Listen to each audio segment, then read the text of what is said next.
जैन में तो श्वेतांबर और दिगंबर ही है ना। Yes sir. और कोई संप्रदाय है उसके बाद दिगंबर में बहुत है, 13 पंथी कौन कौन से, उसमें हमें नहीं है आपको भी। हाँ क्या है, श्वेतांबर और दिगंबर। ऐसा क्यों हुआ? क्योंकि ऐतिहासिक परंपरा कहती है कि मगध में अकाल पड़ा, तो चंद्रगुप्त मौर्य ने क्या किया, भद्रबाहु के साथ कर्नाटक चले गए।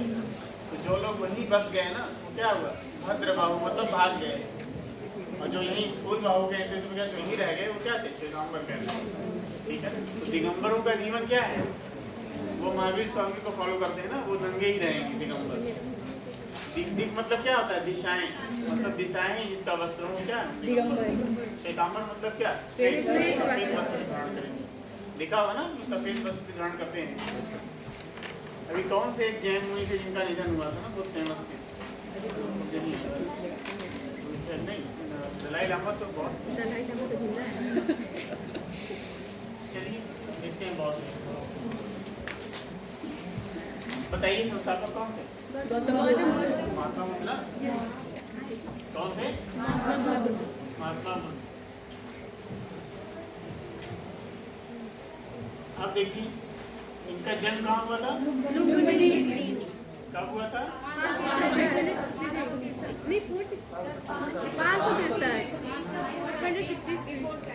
563 ईसा पूर्व। ये भी लेकिन श्योर नहीं है, अलग अलग एनसीईआरटी का है वही माना जाएगा, बाकी तो अलग अलग है, उसमें हमें नहीं जाना। 563 ये कहाँ हुआ था इनका जन्म? कोई गया है यहाँ पर? सब गया है। आपने देखा होगा ना, जब हम गोरखपुर से जाते हैं इधर आनंद नगर के आगे स्टेशन पड़ता है नौगढ़ रेलवे स्टेशन, जाते हैं ना सब लोग इधर से, तो नौगढ़ स्टेशन पे आप देखेंगे उसमें लिखा हुआ है कि यहाँ से 36 किलोमीटर उत्तर में क्या है, लुम्बिनी स्थित है। तो बेसिकली कहाँ है ये, सिद्धार्थनगर में है ना, नौगढ़ तो सिद्धार्थनगर में आता है, नेपाल में है ना, एकदम बाउंड्री लगती है। नेपाल वाले ही तो मानते हैं कि मतलब महात्मा बुद्ध का जन्म कहाँ हुआ, नेपाल में हुआ। लेकिन जब हम देखेंगे अशोक क्या था, अशोक के साम्राज्य में था लुम्बिनी। वो कहता है ना कि मैं अपने शासन के 20वें वर्ष में लुम्बिनी गया, तो कर को घटा के क्या कर दिया, 1/8 कर दिया। मौर्य काल में कर 1/6 ही आता था भूमि से, उन्होंने क्या कर दिया, 1/8 कर दिया। 20वें वर्ष में लुम्बिनी गया था, मतलब क्या था, शुरू में भारत में था। अब चाहे वो नेपाल में, कभी कभी आप ट्रेन से यात्रा करिए तो सफेद रंग के पिलर्स भी दिखाई देते हैं उस तरफ जाने पर, तो उधर नेपाल होता है। तो कोई मतलब ऐसा बाउंड्री नहीं है उनमें। गांव क्या है, पता चला कि अपनी गाय लेकर लोग उधर चले जाते हैं, उधर वाले घर चले जाते हैं, ऐसा ही तो है। तो लुम्बिनी कहाँ है, अब क्या है, नेपाल की तराई में है, ठीक है ना, लुम्बिनी, ठीक है। इनका जन्म कहाँ हुआ था, लुम्बिनी में। उस समय कौन, इनके पिता कौन थे? सुद्धोधन थे ना। माता का क्या नाम था इनके? महामाया। क्या हुआ? कौन कहा कि मर गई?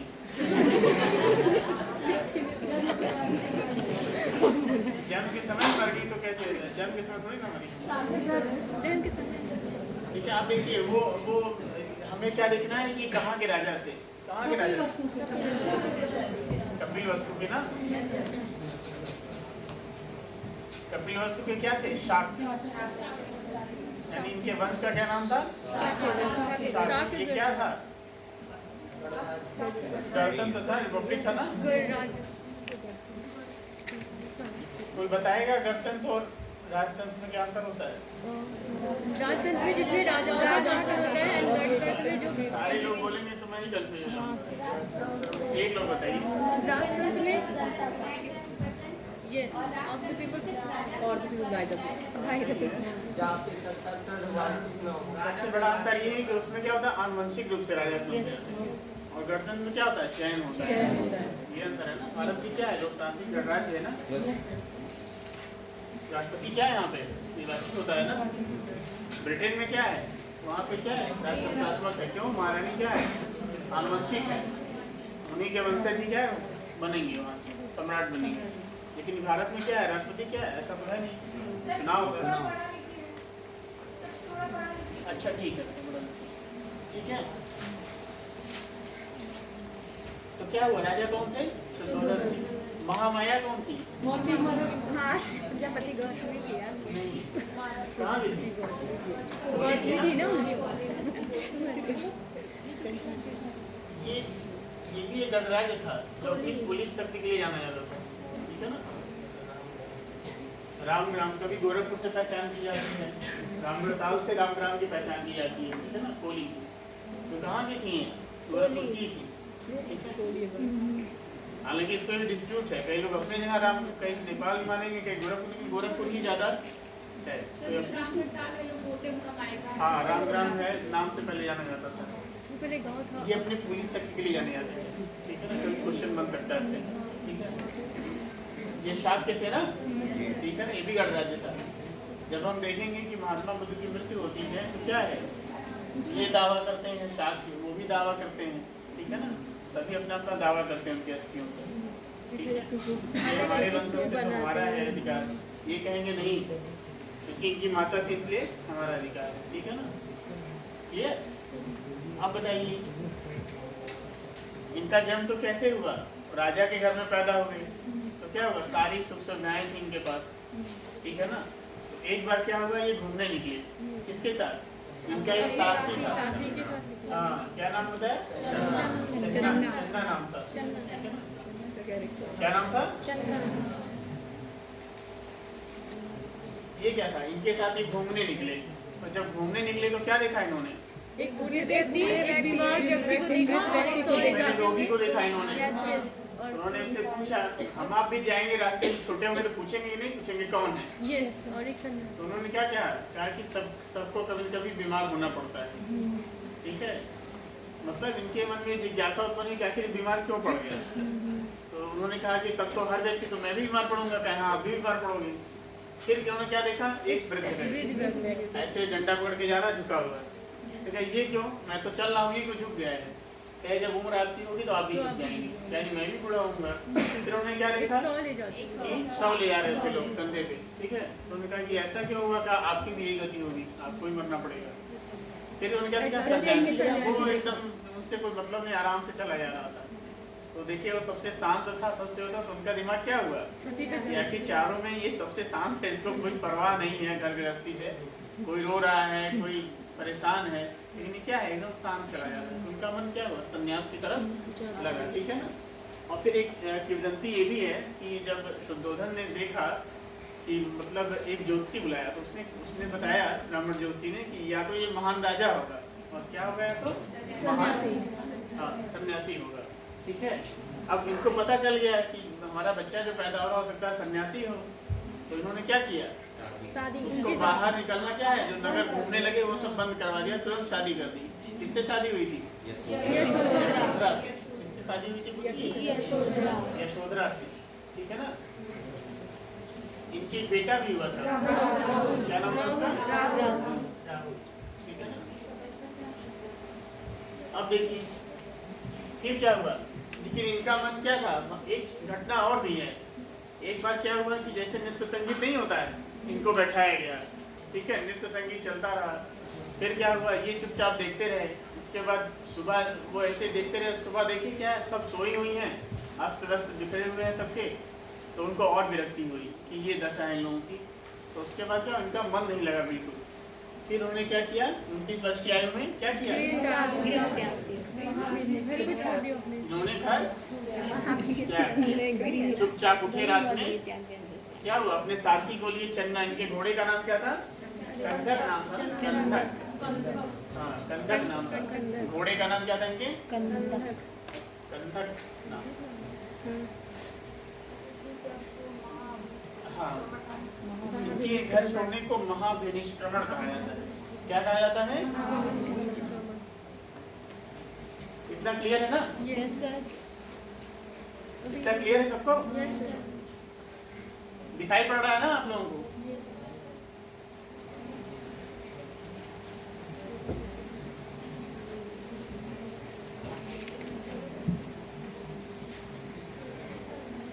देखिए अभी जो है ना, अभी क्या फैक्ट है, अभी कॉन्सेप्ट के स्तर पे क्या आएगा, केवल शिक्षाएं, ठीक है ना। जैसे जैन धर्म में 3 शिक्षाएं थी, कौन कौन सी थी?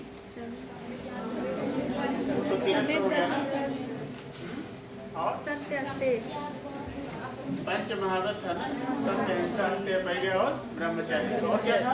शादवाद। शादवाद क्या?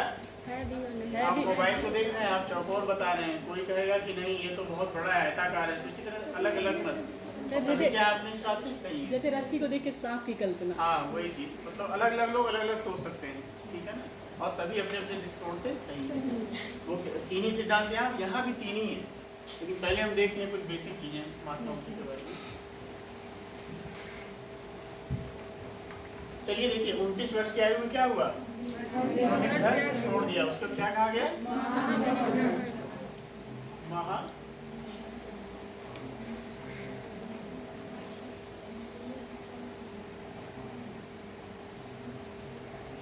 देख लीजिएगा कुछ गड़बड़ होगा। नहीं, ये गड़बड़ होगा ना, इधर होगा ना, ये सही है ना, खाली होगा, ये खाली महाविनिष्क्रमण,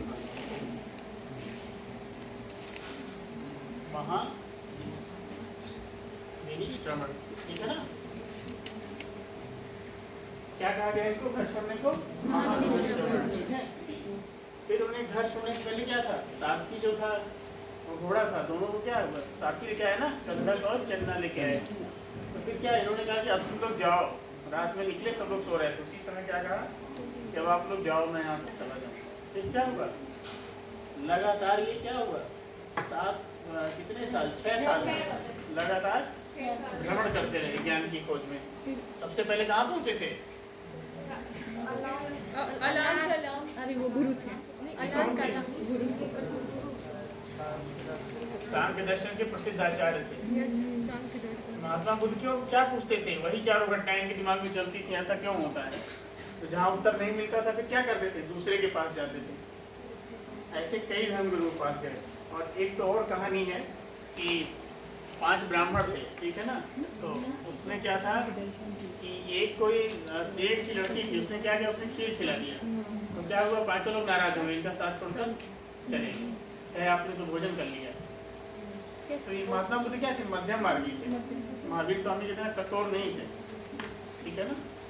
यही कारण था कि बौद्ध धर्म ज्यादा लोकप्रिय हुआ जैन के अपेक्षा, ठीक है ना। अब बताइए इसके बाद कहाँ गए? एक और विद्वान थे रामभद्र, उनके पास भी गए, ठीक है ना, लेकिन कहीं भी इनकी जिज्ञासा का आंसर नहीं मिला। फिर क्या था? फिर ऐसे ही क्या किया इन्होंने? बोध गया, ठीक है ना, 35 वर्ष की अवस्था में बोध गया। ये क्या हुआ? ध्यान मुद्रा में बैठ गए, ठीक है ना। और वैशाख पूर्णिमा दिन कौन सा था? वैशाख निरंजना नदी के किनारे ज्ञान की बात। बोध गया कहाँ है? निरंजना, जिसे आप क्या कहते हैं? फाल्गु। उसी निरंजना का नाम क्या है? फाल्गु नदी। एक और नाम उसका नहीं, कुंकुम नदी तो वहाँ पे है ना, जो आप मगध पढ़ाएंगे तो गंगा, क्या नाम? टोस है, ये सब क्या है? 5 नदियों के तट पर गिरा हुआ था ना मगध। इसीलिए क्या होता है? सभी राज्यों में, सभी राजतंत्रों में सर्वाधिक शक्तिशाली बनता है, ठीक है। पीपल के वृक्ष के नीचे ज्ञान प्राप्त हुआ था। इससे क्या कहा जाता है? इसीलिए क्या कहा जाता है? बोधि वृक्ष। क्या कहा जाता है? बोधि मतलब क्या? ज्ञान। क्लियर? पीपल किसका प्रतीक है? ज्ञान का, ठीक है। बोल सकता है कि नहीं आपसे? पीपल किसका प्रतीक है? बोधि वृक्ष। वैशाख पूर्णिमा के दिन को क्या हुआ? ज्ञान की प्राप्ति हुई। फिर ये क्या कहलाए? बुद्ध कहलाए। और का एक नाम और था इनका, महात्मा तथागत। इसका मतलब जानते हैं? पूर्ण हो ज्ञान जिसका। क्या? पूर्ण ज्ञान। यानी महात्मा बुद्ध को कैसा ज्ञान था? पूर्ण ज्ञान। क्या चीज? वो एडविन एर्नाल्ड की पुस्तक है, लाइट ऑफ एशिया। उन्होंने कहा है, खाली ऐसा नहीं कि सभी ने कहा है, ठीक है। खाली याद रखिए, वो तो फैक्ट है ना। अब देखिए, अब ये बताइए कि इनकी मृत्यु कहाँ हुई थी? कुशीनगर ना। कभी गए हैं आप? पावा कहा जाता था पहले, कुशीनगर में ही है। आज ही आए। वहाँ पे क्या है, इंटरनेशनल एयरपोर्ट बन रहा है ना पिछले वर्ष। चलिए 80 वर्ष की अवस्था में हुआ था ना, कब हुआ था? 80 वर्ष की 483 शब्द। ज्ञान प्राप्ति क्या कहा जाता है इनको? ज्ञान प्राप्त करने में क्या कहा जाता है इसके बाद? इनलाइटमेंट यानी निर्वाण, ठीक है। निर्वाण का मतलब मोक्ष भी होता है। मोक्ष कब प्राप्त होता है? जब आपको सम्यक ज्ञान की प्राप्ति होगी, राइट नॉलेज की। तो क्या होगा? आपको मोक्ष की प्राप्ति होगी। मैंने बताया था ना कि भारतीय परंपरा में क्या है, ज्ञान मार्ग, भक्ति मार्ग और कर्म मार्ग। तो महात्मा बुद्ध को निर्वाण कैसे प्राप्त हुआ? ज्ञान मार्ग। तो निर्वाण क्या हुआ? इसको इनलाइटमेंट भी बोल सकते हैं। क्या बोल सकते हैं? इनलाइटनमेंट, ठीक है ना। क्या बोल सकते हैं? इनलाइटनमेंट, ठीक है। मतलब निर्वाण या ज्ञान, ठीक है ना। निर्वाण मतलब क्या? ज्ञान। कैसा ज्ञान? सम्यक ज्ञान, राइट नॉलेज, ठीक है ना। क्लियर? तो जब इनको ज्ञान प्राप्त हो गया, निर्वाण क्या हुआ? ये सांसारिक बंधन चक्र से ऊपर हो गए। ये जान गए कि जन्म क्यों होता है, मृत्यु क्यों होती है, क्या तो सब पता चल गया, ठीक है ना। मतलब इनको ये ज्ञान हो गया है कि गृहस्थ जीवन क्या है, व्यर्थ है सब। जितना हम लोग नहा रहे हैं, जितना सब क्या है, अंतिम में क्या होना है, मृत्यु को ही प्राप्त होना है। तो यहाँ परिनिर्वाण क्यों हुआ? महात्मा बुद्ध के लिए यूज किया जाता है। अभी क्या है ना, लोग अम्बेडकर जी के लिए यूज कर देते हैं, लेकिन ऐसा नहीं कहा, केवल महात्मा बुद्ध के लिए महापरिनिर्वाण। हाँ, उनकी मृत्यु को क्या, इसको बोलते हैं इनको महापरिनिर्वाण। महात्मा थे ना, इसलिए उनकी मृत्यु क्या है, महापरिनिर्वाण कहा जाता है। आम आदमी के लिए थोड़ी ना कहा जाएगा, लेकिन क्या है, अम्बेडकर जी के अनुयायी क्या मानते हैं, उसको महापरिनिर्वाण की संज्ञा देते, वो गड़बड़ है, ठीक है ना। किसके लिए यूज किया जाता है? केवल और केवल महात्मा बुद्ध। इतिहास में और कहीं सुना आपने? कहीं नहीं सुना। तो महापरिनिर्वाण का शब्द किसके लिए यूज किया जाएगा? केवल और केवल महात्मा बुद्ध के लिए। क्लियर? अब देखिए कुछ चीजें छूट रही है ना। क्या छूट रहा है? वही 5 ब्राह्मण मैंने बताया था ना, जो खीर खिलाने को क्या हुआ था, नाराज हो गए थे। वो क्या है, इन्होंने अपना पहला उपदेश कहाँ दिया था? ठीक है ना।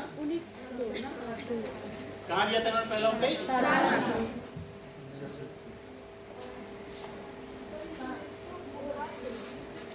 नहीं, से हुआ था। वो ऐसा माना जाता है कि किसी ने सुअर का मांस खिला दिया था। कहानी है कुछ, ये सब कुछ विश्वास मत करिए। कैसे में उसका तबीयत खराब हुई, मृत्यु हुई हो, उसमें सुअर का मांस भी लोग जोड़ देते।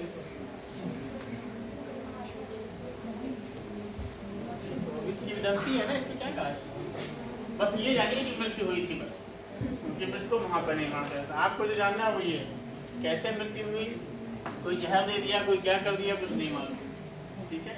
कोई बीमारी हो रही होगी, मर गए होंगे, ठीक है। नहीं, सबको नहीं, केवल महात्मा बुद्ध के लिए महापरिनिर्वाण, ठीक है।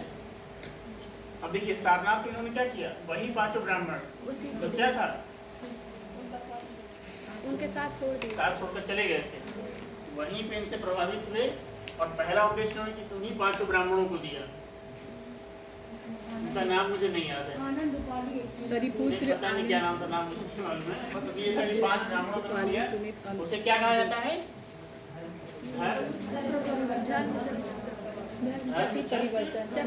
परिवर्तन। क्लियर ही हो रहा है ना, धर्म चक्र और प्रवर्तन। प्रवर्तन क्या, कोई नई चीज। धर्म क्या, धर्म चक्र परिवर्तन, मतलब धर्म में क्या हुआ, परिवर्तन हुआ। क्या परिवर्तन हुआ, 5 ब्राह्मणों ने क्या किया, अपना मूल धर्म छोड़कर क्या किया, यानी महात्मा बुद्ध के उपदेशों को आत्मसात कर लिया, ठीक है ना। इससे क्या कहा गया, इतिहास में घटना को धर्म चक्र परिवर्तन कहा गया, ठीक है ना। क्लियर? अब देखिए, अच्छा एक चीज और जानिए कि महात्मा बुद्ध, मैंने बताया था ना इनके उदय का क्या कारण था, बौद्ध जैन का। जितने भी शासक थे, जैसे बिंबिसार उस समय मगध के शासक थे, इनके समकालीन थे। बिंबिसार जो थे इनके समकालीन थे। तो राजाओं का ज्यादा संरक्षण लोगों को मिला, इसलिए क्या हुआ, अगर राजा न रहते तो कोई मानता है इनकी बात, कोई सुनता। राजा भी थे, राजाओं का समर्थन मिला, क्या हुआ, जन्म से तो क्षत्रिय थे ना, तो राजाओं का समर्थन मिला बौद्ध धर्म को, ये भी एक कारण था इसकी लोकप्रियता का, था कि नहीं उदय का कारण। ठीक है, अब हम क्या देखेंगे? सिद्धांत। हाँ, इनकी शिक्षाएं देखेंगे। ठीक है, बताइए उनकी शिक्षाएं क्या हैं? जैन में आपने 3 देखा था ना, यहाँ भी 3 है। कौन कौन सी शिक्षाएं? दुख समुदाय दुख, यही है ना? हाँ, यही सिद्धांत है। पहला क्या है?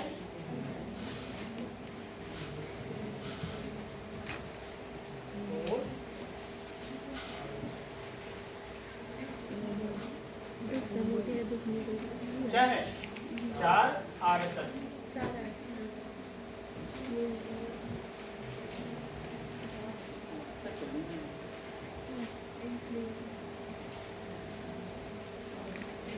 चार आर्य सत्य बात करनी है क्या? 4 आर्य सत्य और नोबेल ट्रुथ पहले की शिक्षा थी। क्या इन्होंने देखा जीवन में? 4 घटनाएं देखी ना, तो 4 आर्य सत्य भी बता रहे हैं। ठीक है, रोगी, वृद्ध, मृतक, सन्यासी। ठीक है ना, 4 चीजों देखा।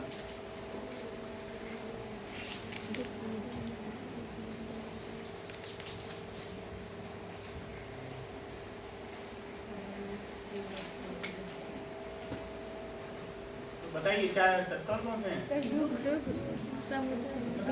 संसार में क्या है? संसार क्या है? दुख में है। संसार में क्या है? दुख है। क्या है? क्या है? संसार में क्या है? दुख है ना। दुख का कारण भी तो होगा। दुख का क्या होगा? कारण क्या होगा बताइए? अच्छा, अविद्या कहेंगे। अविद्या ही क्या है? जितने भी भारतीय दर्शन है सब क्या मानते हैं? सब में इसको लेकर एक रूपता है, सभी मानते हैं कि क्या है? अज्ञान ही क्या है? दुख का मूल कारण है। हम क्या है? हम मोह माया में फंसे रहते हैं ना, कि ये हमारे क्या है, ये हमारे मामा है, ये हमारे ये हैं, और हम लोग यहीं पर रहेंगे, स्थायी जीवन है। ये सच्चाई क्या है? सबको इच्छाओं की बहुलता पाया जाता है, जीवन भर रहता है। अविद्या। जब हम फिलॉसफी पढ़ते हैं तो एक प्रतीत समुद्पाद का इनका सिद्धांत है, उसमें 12 चक्रों की बात की गई है। उसमें सबसे पहला चक्र क्या है? अविद्या। दुखों का सबसे मूल कारण क्या है? अविद्या। अविद्या है। और जितने भी इंडियन फिलॉसफी है, जितने भी दर्शन हैं, चाहे वो सांख्य हो, चाहे वो मीमांसा हो, चाहे वो योग हो, चाहे वो वेदांत हो, सारे क्या मानते हैं? अज्ञान। उसी का अलग अलग नाम है, कोई अविद्या कहता है, कोई अज्ञान कहता है। तो क्या है? दुखों का मूल कारण क्या है? अज्ञान ही तो है। हम यहाँ किस लिए आए हैं? ज्ञान प्राप्त करने के लिए ना। या हम क्यों बता रहे हैं कि ज्ञान के लिए ही तो, जिससे क्या है आप लोग सफलता पाएं। तो क्या हुआ? अविद्या ही तो है, अज्ञान ही तो है, हमें अनभिज्ञ है ना। तो ज्ञान क्या है? ज्ञान ही हमें क्या प्राप्त कराएगा? निर्वाण की ओर ले जाएगा या मोक्ष प्राप्ति की ओर ले जाएगा। ठीक है ना। और ज्ञान कैसा होना चाहिए? Right knowledge. ठीक है ना। हमें पता होना चाहिए कि संसार क्या है? दुखमय है। ठीक है, तो यही इन्होंने कहा। पहले आर्य सत्य में इन्होंने कहा कि संसार में क्या है? दुख है। दुख का कारण क्या है बताइए? अब बताइए। अविद्या। अविद्या कहेंगे ना। अब बताइए, दुख निरोध है कि नहीं? संभव है। दुख को दूर किया जा सकता है कि नहीं? किया जा सकता है ना। अविद्या को दूर। ऐसा थोड़ी है कि अगर हमको नहीं जानना है कुछ तो जानकर उसे हम खत्म कर सकते हैं ना अपने ज्ञान को। तो क्या है? दुख निरोध संभव है कि नहीं? है ना। इसका मार्ग क्या होगा? दुख निरोध का मार्ग क्या होगा? क्या होगा? 8 प्रकार के मार्गों की चर्चा की इन्होंने ना। क्या कहा था इसको? अष्टांगिक मार्ग। अष्टांगिक मार्ग। ठीक है ना। अष्टांगिक मार्ग है ना। अब देखिए, जैसे आप जब भी फिलॉसफी पढ़ेंगे तो एक काजेशन थ्योरी होता है ना, कारणता सिद्धांत। तो इनका कारणता सिद्धांत क्या कहलाता है? नहीं, इनका कारणता सिद्धांत क्या कहलाता है? प्रतीत समुत्पाद। ठीक है। क्या है? प्रतीत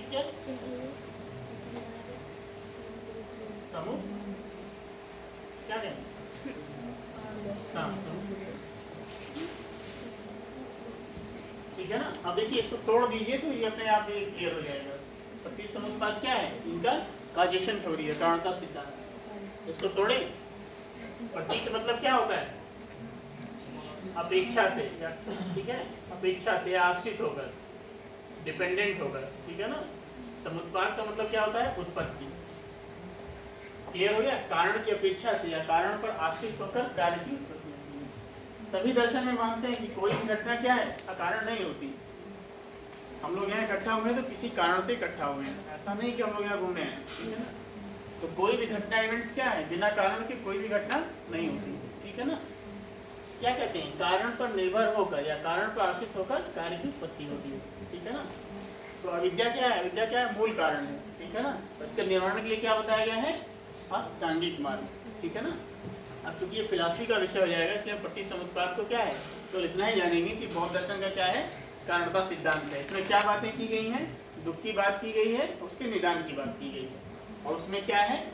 अष्टांगिक मार्ग महत्वपूर्ण है जो हमें देखना है। हिस्टोरिकल पॉइंट ऑफ व्यू में अष्टांगिक मार्ग देखना है, ठीक है ना, कि कैसे हम सम्यक ज्ञान या राइट नॉलेज या निर्वाण की प्राप्ति करेंगे, ठीक है। दूसरा क्या है इनका महत्वपूर्ण सिद्धांत? बताइए। तिरत्न है ना।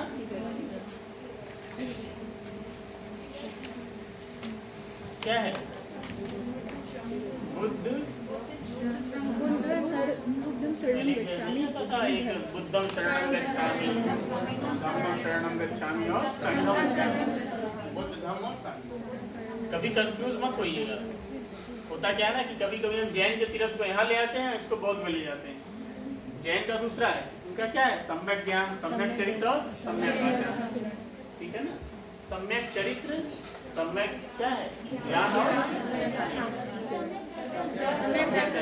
ठीक है ना। बुद्ध धम्म और संघ। और तीसरा क्या महत्वपूर्ण है इनका? अब देखिए इसमें क्या होगा, आपको आसानी होगी। 3 जैन में सिद्धांत हुए महत्वपूर्ण और 3 बौद्ध, ठीक है ना। जैनियों में क्या था? उनका क्या था? पंच महावत था कि नहीं था? सत्य, अहिंसा, अष्टैवर्य और ब्रह्मचर्य। और क्या था? और क्या था? त्रिरत्न था और शादवाद था।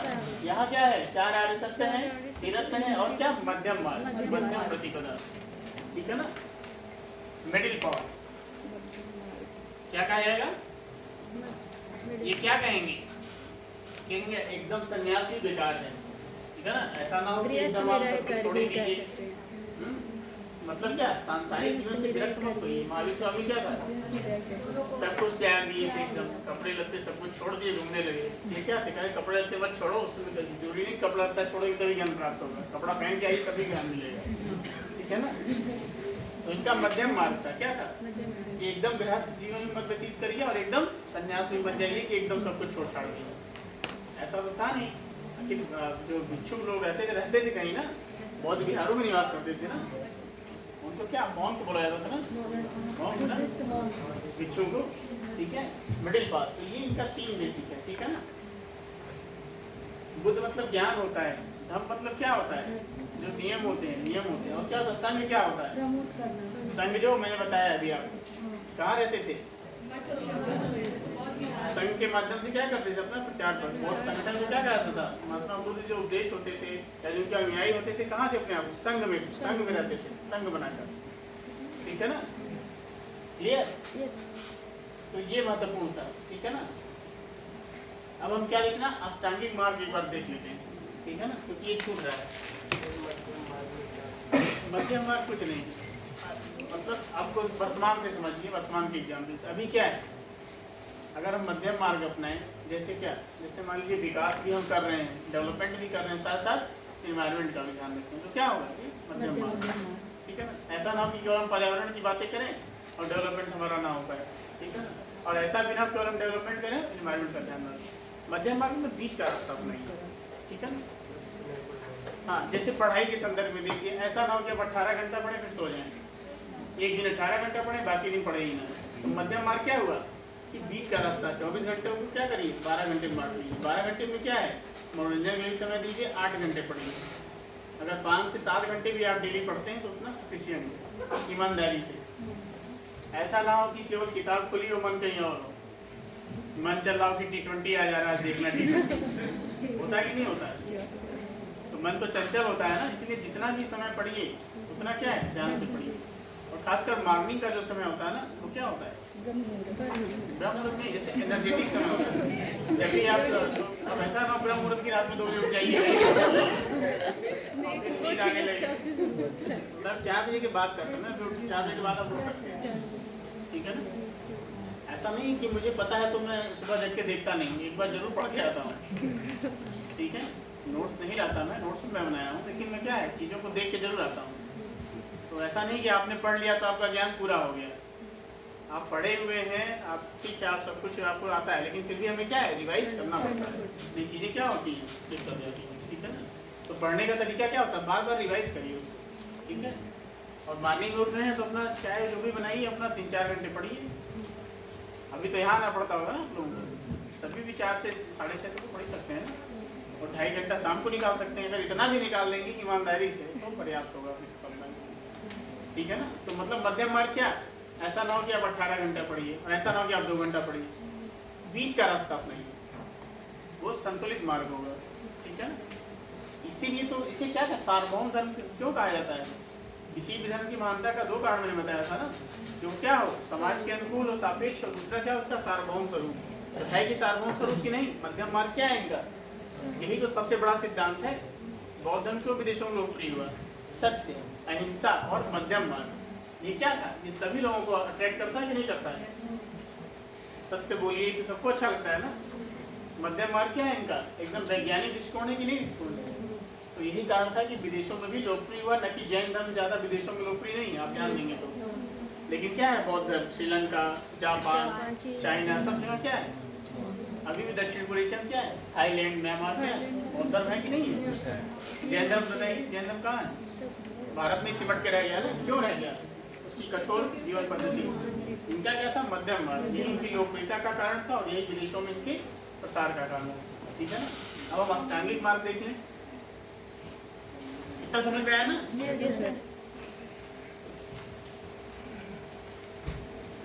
चलिए कोई जानता है अष्टांगिक मार्ग कौन से 8 है। सम्यक दृष्टि, सम्यक संकल्प, सम्यक वेरी गुड। सम्यक कर्म, सम्यक आजीव, सम्यक व्यायाम, सम्यक स्मृति, सम्यक संवाद। सम्यक दृष्टि, सम्यक क्या होगा, दृष्टि, सही दृष्टि, इसको क्या कहेंगे, राइट विजन ना। व्यू या विजन से यस राइट भी बोल सकते हैं। राइट व्यू या विजन, ठीक है। दूसरा बताइए, सम्यक संकल्प, सम्यक संकल्प, इंग्लिश क्या होगी इसकी, राइट रेजोल्यूशन बोलते हैं ना यस संकल्प, क्या बोलते हैं रेजोल्यूशन। तो हम क्या कहेंगे, राइट रेजोल्यूशन संकल्प, ठीक है ना। अब बताइए तीसरा क्या होगा, सम्यक वाक, हम्म? सम्यक वाक, हाँ कह सकते हैं सम्यक दृष्टि, सम्यक संकल्प, सम्यक वाणी या वाक, क्या कहेंगे इसको, राइट स्पीच, राइट स्पीच, है ना। नंबर 4 बताइए, सम्यक कर्म, सम्यक कर्म, सम्यक राइट एक्शन, राइट ठीक है ना। क्या कहेंगे, राइट राइट एक्शन, एक्शन। सम्यक आजीव, और बताइए, सम्यक आजीव, सम्यक आजीव, आजीव, हाँ क्या कहेंगे, राइट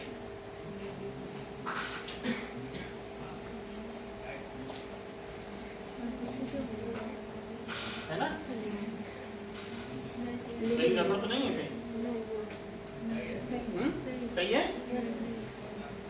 चलिए देख लीजिएगा, चलिए और बताइए, सम्यक व्यायाम, राइट एक्सरसाइज, नहीं व्यायाम को तो एक्सरसाइज बोला जाता है ना।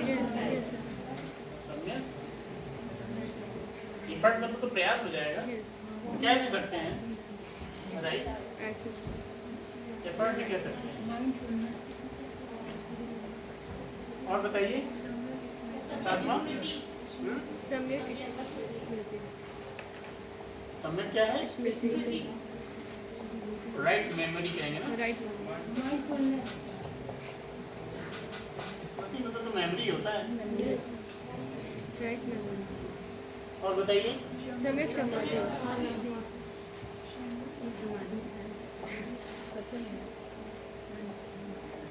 समाधि का क्या इंग्लिश होता है? हाँ, कंसंट्रेशन भी कह सकते हैं।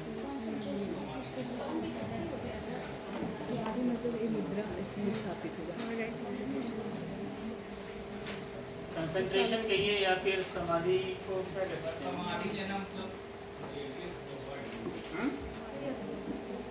चलिए हिंदी सम्यक समाधि क्लियर ना, इंग्लिश में जैसे हमें DHI लिखिए, समाधि लिख दीजिए, क्या दिक्कत है? नहीं इंग्लिश है तो क्या तो लिख दीजिए, समाधि तो लिख सकते हैं ना, जैसे हमने प्रतीक समुत्पाद लिखा तो ऐसे समाधि भी तो लिख सकते हैं, क्या दिक्कत है? चलिए अब देखिए सम्यक दृष्टि क्या है, मतलब क्या है? चीज़ों को देखने का तरीका क्या है? हम सही दृष्टिकोण से देखें, मतलब जीवन में आसक्ति ना पाले हम, ठीक है ना? भौतिक वस्तुओं पर क्या है? आसक्ति ना पाले। क्यों? क्योंकि क्षणभंगुर है, क्या है? नाशवान है। ये न सोचे कि हमारा घर तो हमेशा हमें इसी में रहना है। क्या रखें आप? राइट व्यू रखें, तो इससे क्या होगा? आपकी आसक्ति नहीं होगी, सांसारिक वस्तुओं में क्या होगा? आसक्ति नहीं होगी। सम्यक संकल्प क्या है? क्या संकल्प लें हम? करना है तो करना है। हाँ, जो हमने क्या, अगर हम करने आए तो क्या संकल्प लें? हमें मेहनत करनी है तो करनी है, खुद से करनी है मेहनत, खाली यहाँ पे निर्भर ना रही क्लास पे ही। अगर हम जो बता रहे हैं उसका क्या है? अगर आप रिवाइज नहीं करेंगे, खुद से जाके पढ़ेंगे नहीं, तो क्या होगा? वो चीज़ें क्या होगा? कुछ दिन बाद आप भूल जाएंगे, ठीक है ना? तो आप देखिए, अगर तीन ही बिंदुओं पे आप याद रखेंगे तो जैन भी क्लियर हो जाएगा, बौद्ध भी। मैंने बहुत विराट क्यों नहीं बताया? इसलिए नहीं बताया कि कॉन्सेप्ट समझिए, फैक्ट पे ज़्यादा मत जाइए कि किस घोड़े से चढ़े तो कौन सी नदी पार कर गए, वो तो किताबों में मिल जाएगा ना। आपको क्या इसका थ्योरी क्या है वो समझने की जरूरत है, कॉन्सेप्ट, ठीक है ना? तो संकल्प कैसा लें? कैसा संकल्प लें? हमें क्या करना है? दृढ़ संकल्प लीजिए कि हमें अच्छे कार्य करने हैं, ठीक है ना? सम्यक बात क्या है? ऐसा वचन मत बोलिए कि किसी को दुख पहुंचे, ठीक है ना? कहा गया है ना, तो कबीरदास भी ना ऐसी दास कहे ना, ऐसी वाणी बोलिए खाली उसे दोहे मत याद रखिए, मतलब आचरण में ही लाइए, ठीक है? सम्यक कर्म कैसा करिए? राइट एक्शन करिए, ठीक है ना? कर्म कैसा करिए? मध्यम मार्ग अपनाइए ना, मध्यम प्रतिपदा। कर्म क्या करिए? 6 ही घंटे पढ़िए, लेकिन ईमानदारी से कार्य करते हुए करिए, ठीक है ना? ऐसा ना हो कि आप पढ़ रहे हो ध्यान कहीं और, ठीक है ना? उसके बाद बताइए क्या है? सम्यक आजीव। देखिए इसको आप क्या है? करप्शन से जोड़ के लिख सकते हैं। जब कभी भ्रष्टाचार पे निबंध है तो क्या करेंगे आप क्या कह सकते हैं कि बौद्ध धर्म में क्या कहा गया है? महात्मा बुद्ध ने भी सम्यक आजीव की चर्चा की है। इसमें क्या किया गया है? राइट लिवलीहुड, मतलब उचित साधनों से आजीविका प्राप्त करना। उचित साधन क्या है? अगर मेरी पेमेंट 50,000 है तो क्या मैं RD से चल सकता हूँ?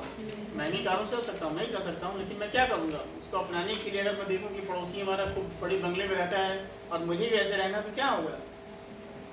परिश्रम की कमाई से तो संभव नहीं है, तो जाहिर सी बात है अनुचित साधन अपनाएंगे नहीं है, अनफेयर मीन्स करेंगे नहीं करेंगे। तो यही तो करप्शन का कारण होता है। हुआ कि नहीं? देखिए चीज़ें एक हैं, यूज क्या है? मल्टीपल है। मीन्स में यूज हुआ कि नहीं यूज हुआ? निबंध आप यूज किए कि नहीं यूज किए? सम्यक आजीव क्या है? भ्रष्टाचार की समस्या से जोड़कर दिखा सकते हैं कि महात्मा बुद्ध ने भी कहा था कि उचित साधनों से क्या है? आजीविका प्राप्ति का प्रयास करना चाहिए, ठीक है? अब जैसे आप परीक्षा में नकल कर लीजिए, हाँ? कुछ लोग लेके जाते हैं ना, इसमें पैंट भर के जाते हैं, हाँ? ऐसे सर वैदिक काल में ऐसा था कि उस समय जैसे ज़्यादा अपरिग्रह सामानों का नहीं होता था, लेकिन उस समय जब राजा लोग बहुत ज़्यादा दान वगैरह देते थे तो बौद्ध काल में ये विकृति का कारण उत्पन्न हुआ। बहुत ज़्यादा राजाओं से दान और दक्षिणा लेके हाँ, और ये फिर बौद्ध धर्म के पतन का एक महत्वपूर्ण कारण बना। कारण क्या था? पहले क्या था? महात्मा बुद्ध ने क्या कहा था कि ज़्यादा वस्त्रों का संग्रह ना करिए। दान देना बुरी बात नहीं, लेकिन क्या है, जब ज़्यादा क्या बहुत बिचू क्या हुआ, ज़्यादा आरामदायक जीवन जीने लगे, ठीक है? तो उससे क्या दिक्कत हुई? उनके अंदर क्या हुआ? धन दौलता बढ़ी, ठीक है ना? धन के प्रति आकर्षण बढ़ा, भौतिक वस्तुओं के भी। फिर क्या महात्मा बुद्ध ने एक चीज और भी कहा था अपने शिष्य से। क्या कहा था? आनंद से उन्होंने कहा था कि स्त्री का प्रवेश संघ में मत रखिएगा, नहीं तो यह धर्म जो अभी 1000 साल चलेगा वो 500 वर्षों में नष्ट हो जाएगा। फिर क्या हुआ? उनके कहने पर स्त्रियों का प्रवेश किया। बाद में क्या हुआ? वज्रयान चक्रयान जैसी अवधारणाएं हैं बौद्ध धर्म में। मतलब क्या है? अनाचार का प्रवेश हो गया। ठीक है ना? तो उससे क्या दिक्कत है? करप्शन फैला कि नहीं फैला? संघ बौद्ध धर्म का स्वरूप क्या नष्ट हो गया। कर्मकांड उसमें क्या हुआ? बाद में मूर्ति पूजा प्रारंभ हो गई। ब्राह्मण धर्म के कर्मकांड क्या थे? वो बौद्ध धर्म में एंटर कर गए। तो बौद्ध धर्म के पतन का सबसे बड़ा कारण क्या था? उसका समझौतावादी दृष्टिकोण। उसने क्या किया? ब्राह्मण धर्म से समझौता कर लिया। अब मैं भी मूर्ति, आप भी मूर्ति बना रहे हैं, हम भी मूर्ति बनाकर पूजा करेंगे। मान तो जैसे कहा जाता है ये सामाजिक समानता ला जाती जब महिलाओं का तो मेन उद्देश्य तो जो बौद्ध और जैन धर्म को क्यों हुआ? ब्राह्मण धर्म के विरोध में तो हुआ। वेदों की उन्होंने निंदा की नहीं की। ईश्वर में अवधारणा कहाँ विश्वास करते हैं? नास्तिक थे ना ये। पहले क्या था? पहले क्या कहा जाता था कि ऐसे आप यज्ञ चढ़ा रहे हैं तो क्या होगा? ईश्वर प्रसन्न होगा, आपको क्या देगा? उन्हीं का जैसे उन्हें वैश्य शूद्र और महिलाओं के लिए समानता लाना चाहते थे समाज में, तो महिलाओं को क्यों इन्होंने नहीं प्रवेश कर दिया? बाद में तो कहा उन्होंने ना, आनंद के कहने पे उन्होंने प्रवेश दिया। लेकिन महात्मा बुद्ध का ये मानना था कि निश्चित दूरी होनी चाहिए। जैसे एक अध्ययन केंद्र है, मान लीजिए आप बहुत बिछू रह रहे हैं, वहाँ पे क्या महिलाओं का प्रवेश होगा तो उनकी एक संभावना उन्हें जताई थी कि थोड़ा सा दूरी रहनी चाहिए। जैसे बच्चों का विद्यालय अलग होता है और लड़कियों का अलग होता है कि नहीं होता है, उस प्रकार की कल्पना उन्होंने विभेद की बात नहीं की थी। एक पुस्तक में सर लिखा हुआ है, मैं पढ़ा कि उसमें बौद्ध धर्म में महिलाओं की शिक्षा तब से प्रारंभ हुई। एक बार पहले नहीं होती थी, लेकिन बाद में चल के जैसे गौतम बुद्ध जी की बुआ जी का, उन्होंने शिक्षा के लिए एफर्ट किया, तभी से अगर वो मान लीजिए अगर वो ठीक है, अगर महात्मा को दृष्टि विरोधी होती तो क्या आम्रपाली को कहने को जाते? नहीं जाते। गए थे कि नहीं गए? ऐसा नहीं कह सकते। हाँ ये जरूर है कि बाद में चलकर क्या हुआ? बौद्ध धर्म का पतन क्यों हुआ? क्योंकि महिलाओं की एंट्री ज़्यादा होने से क्या हुआ? पतन हुआ कि नहीं हुआ? और फिर अभी हम पढ़ाएंगे जब बौद्ध धर्म का हम डिवीजन दिखाएंगे ना, जब कैसे स्थाविर महासांगिक और क्या हीनयान महायान, तो उसमें आप क्लियर हो जाएगा। अभी मैं समझा रहा महिलाएं जब प्रवेश करने लगी तो शोषण भी ज़्यादा होने लगा, उन लोगों के संगठनों में रहने लगे। हाँ बिल्कुल, उसमें दिक्कत हुई। और सबसे बड़ी बात है क्या, जादू टोना ये सब चीज़ें इसमें भी इंटर कर गए, मतलब अंधविश्वास इंटर कर गए। तो बौद्ध धर्म का क्या सरल स्वरूप था क्या? ब्राह्मण धर्म की जटिलता के विरोध में तो आया था। ब्राह्मण ये बौद्ध और जैन कैसे आए? जो कर्मकांड थे और जो आडंबर थे